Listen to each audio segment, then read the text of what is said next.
Dokumental honetan ikusiko dugu Jose Mari Sagardui Gatzaren bizitza, azken fina, 31 urte izen dia espetxean egon dana, eta ikusiko alde batetik alderdi legala edo, bera kartzelan egon dan momentu horretan, eta bestaldetik alde humanoa.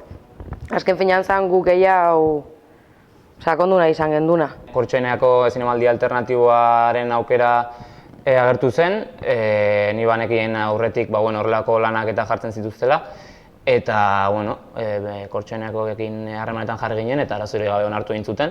Zer da guretzat ez alternatibo izatearen hori ez? Batez ere, zinemaldia ulertzeko beste modu bat ez, eta bertan gu saiatzen gera bukaeran ez, pelikula bat edo dokumental bat jarri eta gero solasaldiak egiten ez, bai aktoreak edo dena delakoekin ez, eta horrela publikoa ez du hartzen pasibo rol hori. 5 egun irauten du, astelehenetik larun batera. Eta bertan dokumentalak, rally lehiaketa, 20 segunduko laburmetraien lehiaketa egiten da. Zinemalditik pasa dira nahiko jende famatua ez, esan dezakegu. Bestak beste Clara Badiola, Martxelo Rubio, Ramon Agirre, Juan Berasategi ez, aurten ematen diotela zinemaldiaren saria.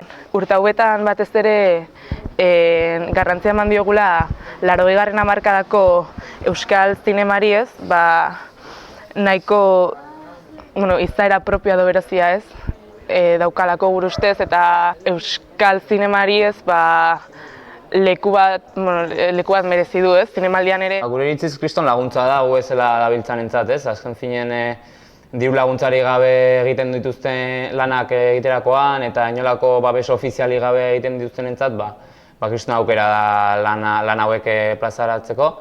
Eta ez dira konturatzen pixkat, zinema munduaren atzean, zinema ofizial horren atzean, badabilela jende ugari lanean, sormen lan ugari dagoela atzetik, eta horiek errekonozimendu bat ere merezi dutela. Nik uste horrelako ekimenekin norbanakoaren motivaziorako eta lanean jarraitzeko izugarrizko laguntza horrelako ekitaldi bat. Zinemaldiari bukaera emateko ez, larun batean rally lehiaketa antolatzen dugu. Goizean kuadriak edo taldeak etortzen dira goizeko 9 aldera, ematen diegu gaia, lekua, objektu bat eta esaldi bat ez, eta gaueko 9 arte edo daukategun osoa grabatzeko ez, eta gauza eta leku horiek agertzeko. Eta gero bukaeran ez, zinemaldiari amaiera emateko, aurkezten ditugu bideoak eta irabazleei bere sariak ematen dizkiegu.